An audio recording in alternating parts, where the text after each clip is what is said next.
Hello student, today we will discuss about some important derivations. बच्चों exam से एक महीना पहले हम लोग बहुत कंफ्यूज रहते हैं। उस कंफ्यूजन को दूर करने के लिए आप लोगों के पास ये डेरिवेशन की लिस्ट आ जाएगी इस वीडियो में। तो बच्चों देखते हैं, चैप्टर 1 से स्टार्ट करते हैं।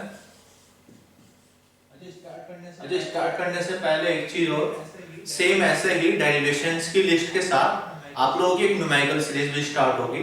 आई होप कि आप लोग उस न्यूमेरिकल सीरीज को भी देखोगे और उन न्यूमेरिकल्स की प्रैक्टिस करोगे।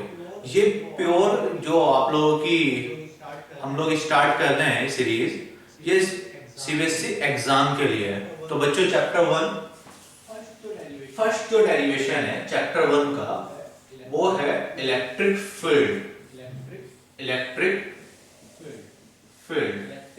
इलेक्ट्रिक फील्ड फाइंड करनी है हम लोगों को। किसके लिए? डाइपोल के लिए। इलेक्ट्रिक फील्ड डाइपोल के लिए। बच्चों जो इलेक्ट्रिक फील्ड डाइपोल के लिए फाइंड करते हैं वो दो तरीके से फाइंड करते हैं। एक एक्सियल पोजीशन के लिए, सेकंड कौन से के लिए करते हैं? इक्वेटोरियल के लिए। सेकंड किसके लिए करते हैं? इक्वेटोरियल पोजीशन के लिए या फिर लाइन के लिए। तो बच्चों इलेक्ट्रिक फील्ड का जो डेरिवेशन हम लोग करते हैं डाइपोल के लिए, वो एक्सियल पोजीशन और इक्वेटोरियल पोजीशन दोनों के लिए करते हैं। इन दोनों के बीच में छोटा सा रिलेशन भी है, दो लाइन का है, वो भी देख लेंगे हम लोग इसके साथ साथ। जो डेरिवेशन नंबर 2 है वो यहाँ पे बच्चों वो है torque for a electric dipole. Torque for a electric dipole. जो डाइपोल के लिए टॉर्क कितना होगा? बच्चों जब हम लोग ये डेरिवेशन करेंगे तो इसमें हम लोग एक या दो कंडीशन भी देख लेंगे। हालांकि डेरिवेशन की लिस्ट है, बट डेरिवेशन जो बनाने का ये पर्पस है, मेरा ये पर्पस ये है कि इनके बीच में से जो क्वेश्चंस आते हैं आप लोग उन्हीं में तो परेशान हो। तो एक्चुअली में सीबीएसई का पैटर्न इस तरीके से अरेंज है कि यहाँ पे आप लोगों को जो क्वेश्चंस मिलने वाले वो डायरेक्ट नहीं मिलेंगे, वो इनडायरेक्टली क्वेश्चन मिलेंगे। तो इनडायरेक्टली क्वेश्चन के लिए जब हम लोग ये सारे डेरिवेशंस कर लेंगे तो उनके बीच में से जो क्वेश्चन उठाए जाएंगे उनको करने में काफी हेल्प मिलेगी। देखो जैसे जब हम लोग टॉर्क करेंगे तो इसमें हम लोग देखेंगे कि वो कब स्टेबल कंडीशन होगी, उसकी कब स्टेबल कंडीशन होगी और कब उसकी सेकंड अनस्टेबल कंडीशन होगी, कब उसकी अनस्टेबल कंडीशन होगी। बीच में से क्वेश्चन उठा है। अच्छा, इसके साथ साथ हम लोग देख लेंगे अगर नॉन यूनिफॉर्म मैग्नेटिक फील्ड होगी, अगर नॉन यूनिफॉर्म मैग्नेटिक फील्ड होगी तब क्या इफेक्ट पड़ेगा। अगर नॉन यूनिफॉर्म मैग्नेटिक फील्ड हुई तो क्या इफेक्ट पड़ेगा। तो बच्चों ये दो क्वेश्चंस थे। नेक्स्ट इसी चैप्टर का डेरिवेशन नंबर 3 वो भी देखते हैं हम लोग। एक्चुअली बच्चों आप लोगों को पता है कि कुछ सिलेबस से क्वेश्चंस हटाए गए हैं, तो ये सीरीज में आप लोग जो सिलेबस में से क्वेश्चन हटाए हैं उसके बाद इंपॉर्टेंट क्वेश्चंस कौन से बनते हैं और क्या चेंज आ सकता है उसी पे बेस्ड है। तो वो डेरिवेशन नंबर 3 के लिए रेडी रहो। डेरिवेशन नंबर 3 है जो बच्चों वो है proof of Gauss theorem. Proof of Gauss theorem and electric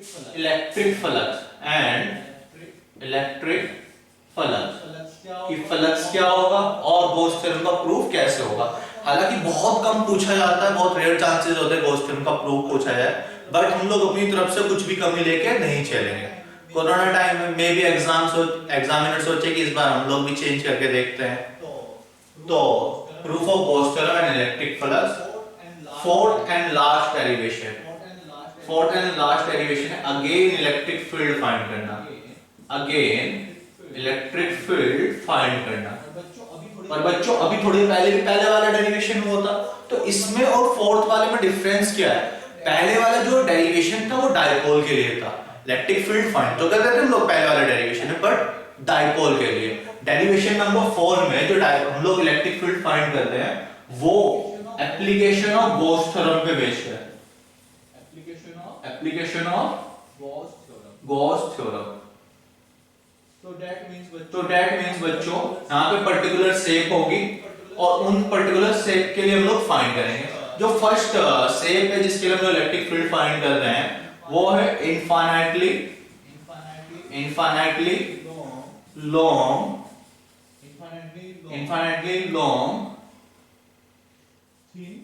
thin conductor. उसके लिए सेकंड जो डेरिवेशन है, जो सेकंड डेरिवेशन होगा बच्चों, सेकंड डेरिवेशन इसमें थिन सीड्स के लिए थिन सीड्स के लिए है बच्चों। क्लियर। चैप्टर 1 में देखो बच्चों, पहले से डेरिवेशंस की लिस्ट बहुत लंबी है, बहुत ज्यादा क्वेश्चंस है, बट मैंने कोशिश किया है कि मैं आप लोगों को कम से कम लिस्ट में ज्यादा से ज्यादा इंपॉर्टेंट क्वेश्चन करा पाऊं। दैट्स व्हाई मैंने इस चैप्टर से 4 क्वेश्चन सिलेक्ट किए। किसी चैप्टर से 3 भी होंगे, किसी से 2 भी होंगे, कोई चैप्टर ऐसा होगा जिसमें से एक भी डेरिवेशन ना हो, बट आप लोग अपनी तरफ से एक्स्ट्रा भी करते चलना। ये तो वो है कि जो कंपलसरी है, इसमें हम लोग कुछ कर ही नहीं सकते, ये तो करने ही करने हैं। चैप्टर नंबर 2 को देखते हैं। चैप्टर नंबर 2 को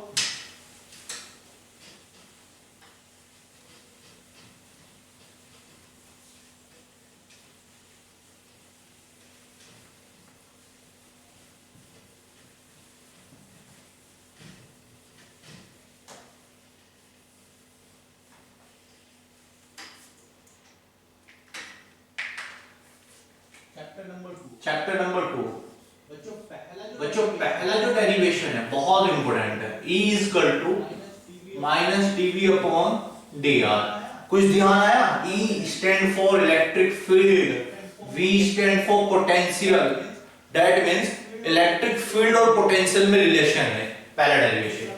दूसरा बच्चों, दूसरा डेरिवेशन कौन सा होना चाहिए? दूसरा डेरिवेशन होगा electric potential energy. Potential energy का है for two charges.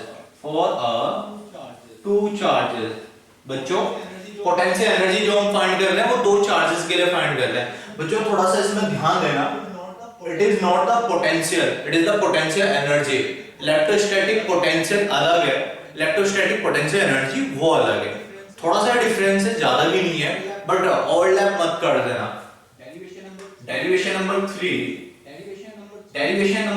C is equal to epsilon naught A upon D। ध्यान आया? क्या ध्यान आया? Parallel plate capacitor, parallel plate capacitor. बच्चों इसमें ना आप लोगों को एक कंडीशन ध्यान रखनी है।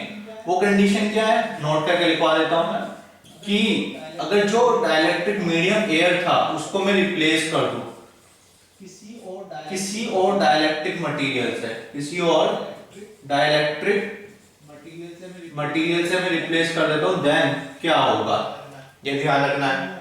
ये 3 हो गए।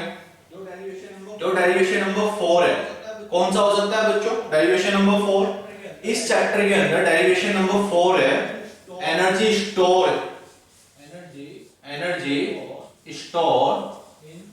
इन electric field. Energy store in electric field and energy density तो बच्चों चैप्टर नंबर 2 से ये 4 क्वेश्चन सिलेक्ट किए गए हैं। चैप्टर नंबर 2 से ये 4 क्वेश्चन सिलेक्ट किए गए हैं। Now chapter number 3।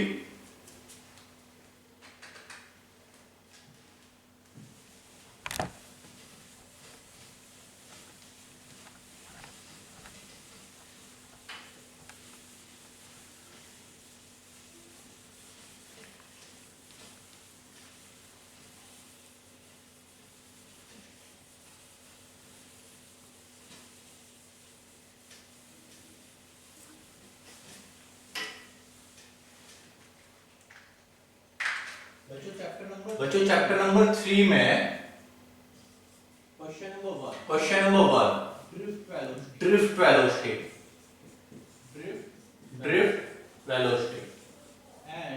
And mobility.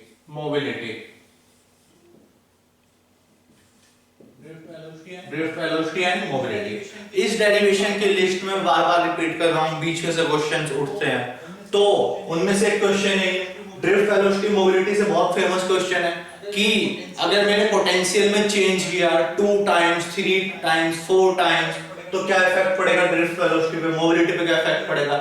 मैंने इलेक्ट्रिक फील्ड में चेंज किया, इलेक्ट्रिक फील्ड डबल कर दी, 3 टाइम कर दी, 10 टाइम कर दी, तब ड्रिफ्ट वेलोसिटी पे क्या इफेक्ट पड़ने वाला है, मोबिलिटी पे क्या इफेक्ट पड़ने वाला है।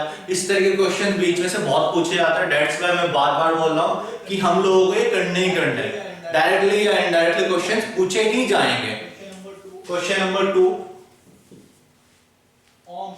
Ohm's law.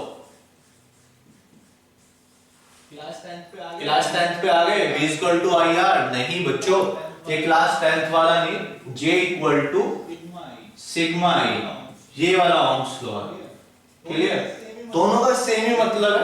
डिटेलिंग वीडियो में आप लोग जब देखोगे ओम्स लॉ क्लास 12th के लिए, तो आप लोगों को बहुत अच्छे से एक्सप्लेन किया जाएगा कि V इक्वल टू IR कहां पे ठीक है और क्या मतलब है, और J equal to sigma I क्या है, कैसे है, क्यों है, ये यहाँ पे है। अच्छा आप लोग इसको कर लेना। J क्या था, करंट डेंसिटी, सिग्मा क्या है, सिग्मा क्या है यहाँ पे, कंडक्टिविटी, E क्या है, electric field. Next question number 3, that means derivation number 3, Wheatstone bridge. इसका डेरिवेशन है बच्चों व्हीटस्टोन ब्रिज। ये ही 3 क्वेश्चन इस चैप्टर से सिलेक्ट किए गए हैं। हालांकि बहुत इंपॉर्टेंट टॉपिक्स बच रहे हैं, जैसे कि KCL, KVL, Kirchhoff current law, Kirchhoff voltage law. But बच्चों मैंने फिर से रिपीट कर रहा हूं, वो न्यूमेरिकल सीरीज में उनसे न्यूमेरिकल आते हैं तो वो वहां पे कराऊंगा मैं। अभी ये आप लोगों का डेरिवेशन सीरीज है, तो डेरिवेशन वालों में मैं KCL, KVL ऐਵੇਂ ही जबरदस्ती थोड़ी लाऊंगा मैं, जिसकी नीड होगी वही तो बताया जाएगा। तो चैप्टर 3 से ये 3 क्वेश्चन सिलेक्टेड किए गए हैं।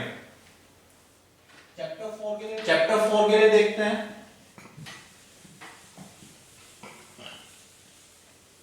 चैप्टर 4 के लिए देखते हैं बच्चों।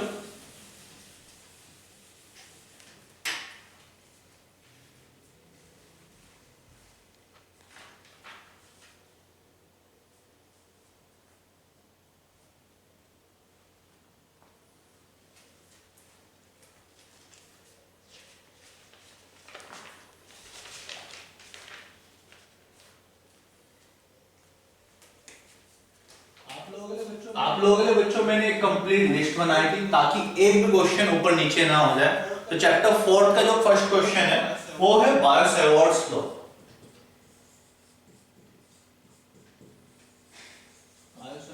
बायो-सैवर्ट्स लॉ एंड इसी के साथ साथ Lorentz force.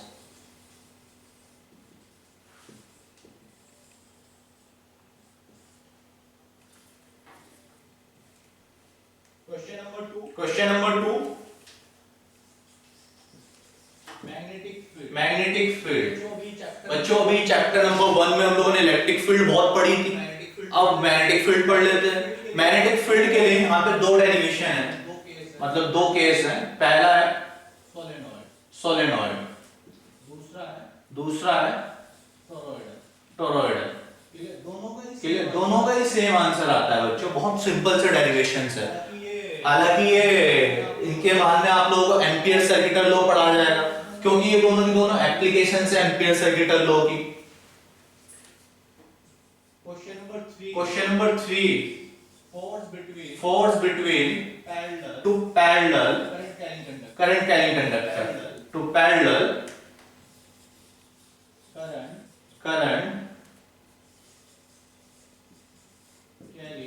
Carrying conductor, force between two parallel current carrying conductor। fourth question बच्चों conversion of galvanometer। conversion of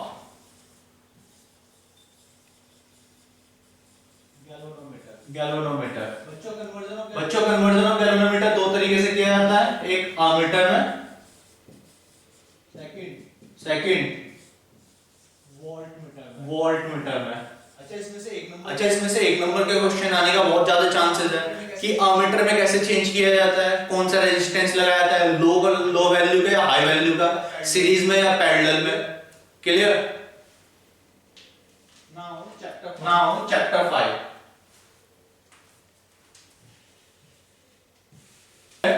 Coulomb's law for magnetism. Coulomb's law for magnetism. Chapter number 5 का क्वेश्चन नंबर 2 है बच्चों, potential energy.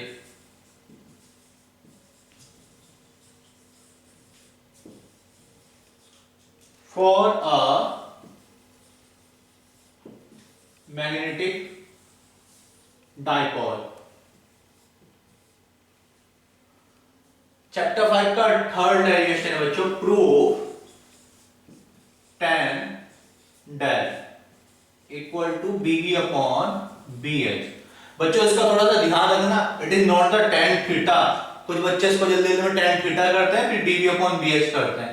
ये tan theta नहीं है, ये tan del है। आप लोगों को अगर ध्यान आया हो अर्थ मैग्नेटिज्म,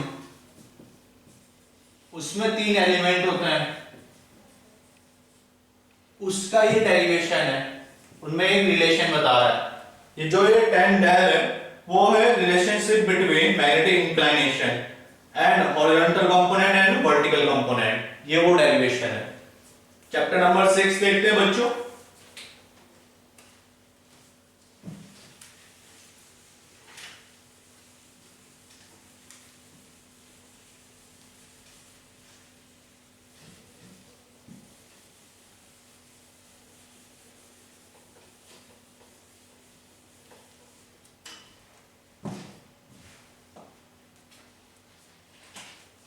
चैप्टर नंबर 6 का बच्चों क्वेश्चन नंबर 1 है, वो है पहला मोशनल ईएमएफ।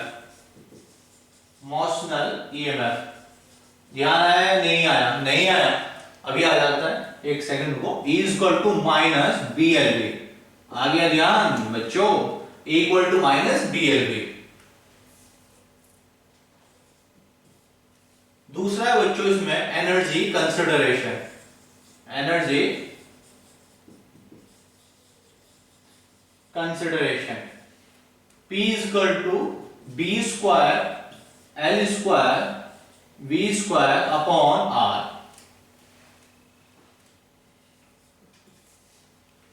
थर्ड क्वेश्चन है self inductance of a long solenoid. Solenoid का नाम सुन के बच्चों कंफ्यूज तो नहीं हुए? जो पहले सोलेनॉइड आया था उसमें मैग्नेटिक फील्ड थी, अब जो सोलेनॉइड आया है उसमें सेल्फ इंडक्टेंस है, तो ये सोलेनॉइड अलग है। मतलब सोलेनॉइड तो वही है, सोलेनॉइड का एक डेरिवेशन अलग है।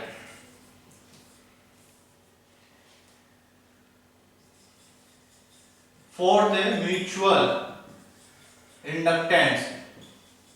Mutual inductance of two long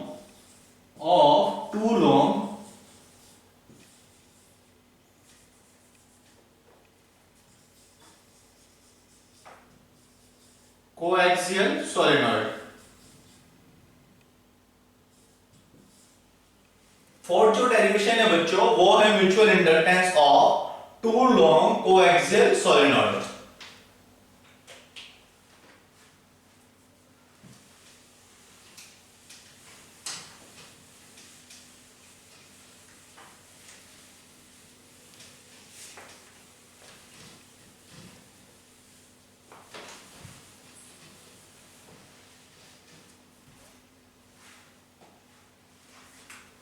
chapter number 7 first derivation बच्चों, prove the formula of impedance.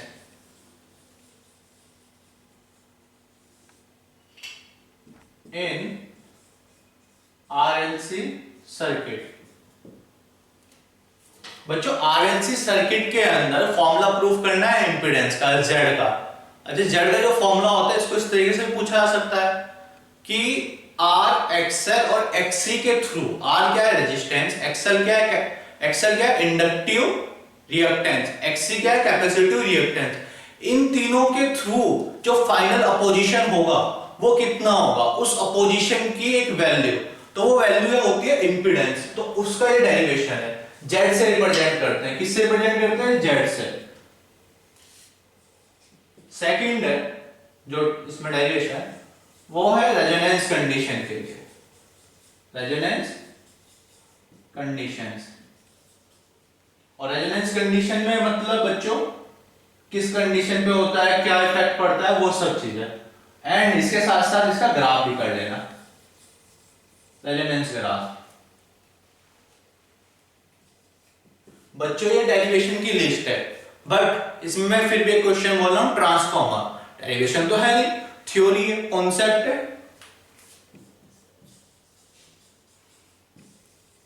इसको भी कर लेना बच्चों। क्लियर? चैप्टर नंबर 8 सबसे बेस्ट चैप्टर, चैप्टर नंबर 8 क्या है डेरिवेशन का नाम, नो डेरिवेशन, कोई डेरिवेशन ही नहीं है। Volume 1 complete. Thank you last.